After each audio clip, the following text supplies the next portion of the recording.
Okay, so we already know that VShojo is shutting down, but apparently they also tried to file for bankruptcy as well. So let's see how this is gonna go. The bankruptcy of VShojo is inevitable. At this point, all signs are pointing to insolvency. So today we're going to go over the bankruptcy process I and mean, I don't know what bankruptcy is gonna solve.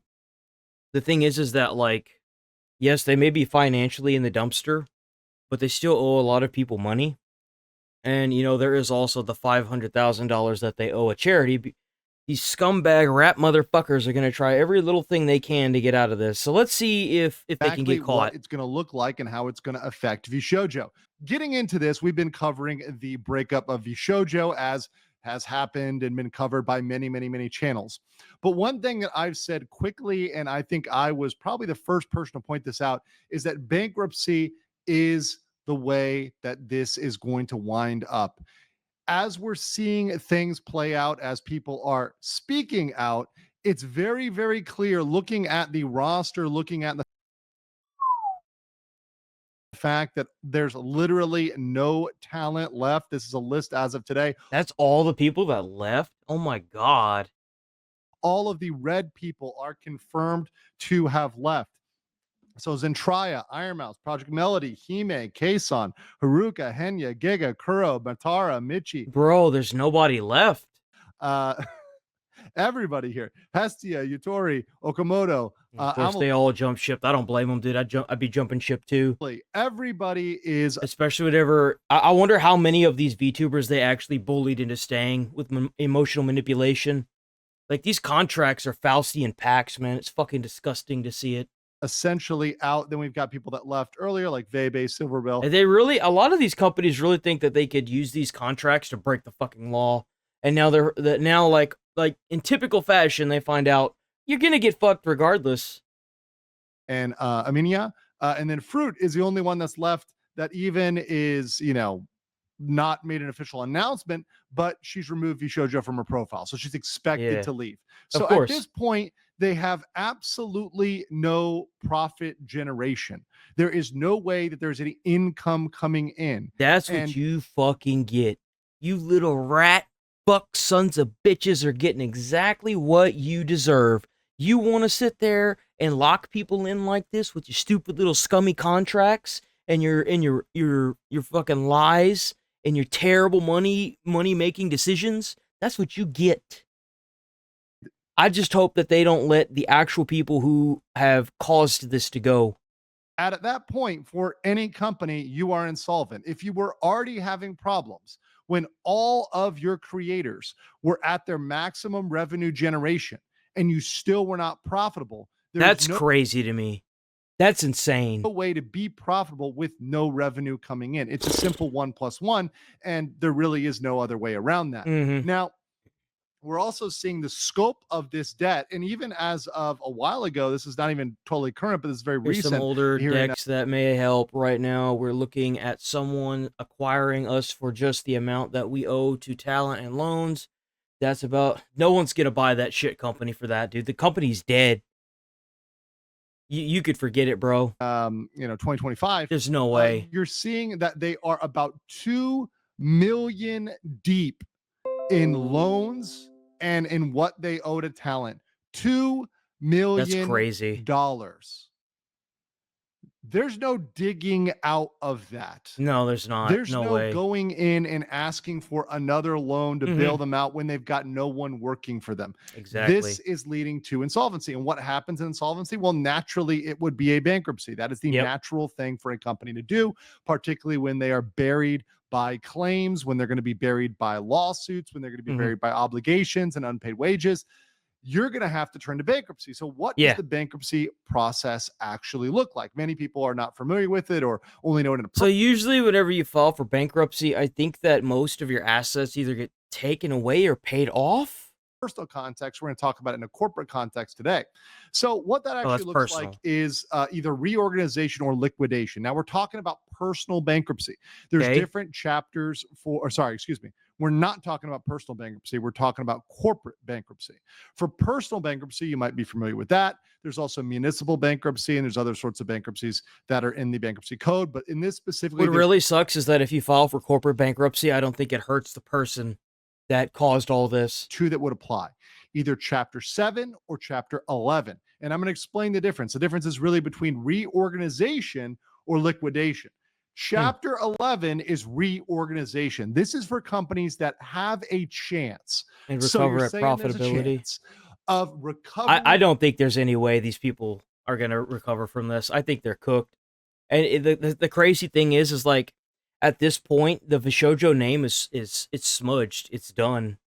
You see VShojo and it's just, you just know it's a bad company. and profitability. So if that company can get back to making money, then it can be reorganized. And you can say, I hey, don't look, think let's that's going to restructure happen. I think this. Chapter 11's off the table. There's no way. Change the terms of some debt. Let's, maybe trim some fat off the company, and let's get this thing going. However, Chapter 7 is for those that realistically cannot reorganize or return to profitability. Yeah. I don't think they're going to be able to file for Chapter 11. I think they're cooked. I think Chapter 7 is faster and cheaper, handled in months versus years. Chapter 11, Chapter 7 as trustee takes over control. I feel like a scumbag company like this is probably going to do Chapter 7. There's no way, dude. Oh, there we go. Failing in profitability, they're not going to say, hey, you guys can totally turn this around. We're going to give you a chance. There's no chance. Dude, the name is completely cooked. cooked. Going to look at it as this and say, nope, it's definitely going to be Chapter 7. You guys are clearly down that lane. So let's go down the lane of Chapter 7. What's the process for that? So VShojo's got to submit a petition for bankruptcy. Now, we haven't seen this yet. As soon as this gets filed, I'm sure we're going to report in it. I'll report in it. I'll let you guys know. But we're going to see a submission of a petition for bankruptcy. When they submit that, they're going to also have to list all their assets, liabilities, their income, expenditures, contracts, leases. Liquidate, and yes, this we'll is sell it. Very interesting, because that's when we're going to get the truth. How deep in financial hot water was VShojo? You could say that, but if it's a trustee, typically isn't it somebody that's like a friend or something? So there's a good chance that even the trustee probably won't release any of this information. That is going to be a spicy meatball that I think all the people in the Vtube community, drama tubers and otherwise, everybody, right, is going to sink into and really analyze. And that's going to be an absolute bombshell to see exactly how bad they were performing over the past. And I think that's also instructive for future corporations to not have such ridiculous predictions for profitability. Now, what would happen is after they do that list, they submit all the petition, they're going to get it turned over to a bankruptcy trustee. So the bankruptcy trustee is going to take control of everything. They're going to take all the assets, and their job is to liquidate those assets and distribute them to creditors. So taking anything they have of worth and distributing it. But there's an order. At the top of the list are secured creditors. So anybody who has a secured loan or a mortgage, etc. Okay. And then there's unsecured. And that's everybody else, including people like talents. Now, I did mention there is an exemption which might give them as prospective independent contractors. See, what really sucks about creditors is, yes, they do ruin someone's credit. But again, this isn't an individual. This is a company. And I'm sure it attaches to the individual, but like at the end of the day, all that individual has to do is disappear off the face of the planet and ignore the creditors, and nothing happens to them other than like maybe a really, really bad form of credit. But like, I don't know how it is in a foreign country with credit, because I would assume that not every country in the world does credit like the US. Priority status over other claims. That might be possible. It may be possible they will cover some money. Maybe. I doubt it. Maybe. That's if the people pay it. That's if they pay it. However, it ain't going to be much. And it certainly won't be enough to satisfy all the obligations, particularly the massive. I doubt it'll be. I mean, I feel like at the most they might get a couple $1,000s. Obligation. So that's going to be something that's looming out there, and that's going to be something that the trustee is going to have to deal with. Now, another big question that people have asked is about NDAs. And I want to clarify this, because I have said on certain media, etc., that yes, the NDAs are going to be, at some point, they're going to be able to speak up. They're going to be able to talk. But there's some legal distinction here. And I want to be very clear because this is something that is kind of a legal, not a gray area, but it's the difference between the law technically and the practical reality. So Mm-hmm. in the law, technically, a bankruptcy only discharges financial obligations, and an Okay. NDA is a non-financial obligation. So it's an obligation of confidentiality. So technically, an NDA is not gotten rid of by bankruptcy. Bankruptcy does not void NDAs in and of itself. A However, non-disclosure agreement. So this is probably what's going to be keeping a lot of the VTubers from saying how bad the company really was. But I don't really know if that's even going to be possible, because if they're shutting down, then I don't understand how a company could keep an NDA. I don't even think that's possible. it's practically either difficult or almost impossible to Yeah. enforce NDAs afterwards. Certainly Yeah. impracticable. Like you cannot actually, in reality and practice, go and enforce Yeah, you can enforce something if the company doesn't exist. these things. Why? Well, first of all, the legal priority is given to satisfying the creditors, to satisfying the outstanding debts. It's Mm-hmm. not given to, hey, we're going to allow you all this funding. We're going to allow you to use all this money to go chase people down and enforce NDAs. That's Yeah. not given a top priority on the list of things, particularly by the bankruptcy trustee. Further, is just the lack of funds. They're not going to possess enough funds to enforce all these NDAs and Yeah, go out there's and no sue way. everybody and I their mean, mother. every one of those VTubers, I'm sure, signed an NDA. There's no way. And everybody and their mother is actually not a just tongue-in-cheek statement. Mm-hmm. They literally made Silvervale's mother sign an NDA. We're going to talk about that That's on my next live. crazy. But What? those NDAs, they're not going to have the funds. It costs money. It's not free to go enforce those NDAs.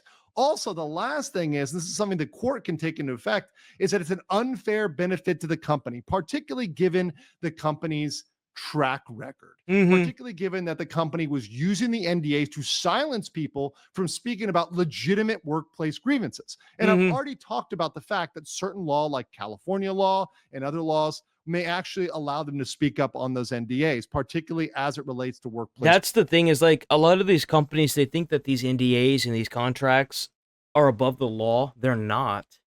And whenever you've got a bunch of people that can't leave their rooms and do this like remotely and have no idea what the hell they're doing, like, of course they're not going to know that.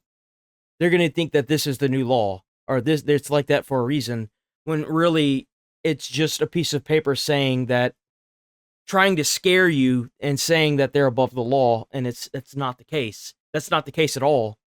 Grievances. That's completely separate from the bankruptcy process. So there may be ways for them, and there likely are ways for them to speak up about those NDAs despite the bankruptcy process, etc. Mm-hmm. But beyond that, it would be wholly unjust to allow VShojo, which essentially kept them from earning, kept them from making Mm-hmm. money. It not only kept them from making money, it literally held them hostage. The contracts that they had, they were stuck with those contracts and the NDAs, not being able to speak out, and on top of that, they weren't getting paid. So of course, some of them up to a year, even more than a year. There's records of them not paying people back now, and accounts of them not paying back in 2023, way back in Jesus, the day. So they're that's not going to say, hey, crazy. look, we're going to allow you to keep, to silence these people in the fact that you screwed them out of money. You Mm-hmm. shafted them for multiple years and in a massive amount. I mean, we saw 2 million was that amount projected there. Let's say that half of that is loans and half of that is talent. Say it's 1 million in loans and 1 million in talent. That's That's just me crazy. spitballing and guessing. I Yeah, mean, that doesn't 500,000 of that is supposed to go to a charity. look good. That does not look good with that amount of It's a outstanding debt. lot of So money. I do think there's going to be a point at which practically they'll be able to speak out. They'll be able to There's talk. so many different things they could have done to prevent this. But I doubt any one of them would have like, they could have been like, VShojo could have been like, hey, we need a little help. We're kind of tight. So we need to do like a funding day where all the VTubers are like, donate to VShojo. But like, I doubt that any one of them would have been involved with that, simply because of how they were being treated. Like, intent is everything. Up, and I will caution all of the talents to consult with their individual lawyers when their individual lawyer that is representing them, not me, but their lawyer representing them, tells them they can speak up, do it, right? Do Mhm. it when their lawyer tells them to do it. And I think that day will come sooner than later. So everyone, please be patient. Let the process play out. Let the legal process happen. The best thing you can do is to support your creators. And it's so lovely that we had Iron Mouse breaking records. She's going to get to probably 1 million on. I think Iron Mouse did actually get to 1 million on her charity. Good job, guys. Good job to everybody who supported. I'm probably gonna go ahead and end this video here. But yeah, I look forward to watching VShojo's bank records and stuff come out and see where all that money went. We're gonna keep a nice little close eye on this and see what all develops. I'll check you guys in the next video. Peace.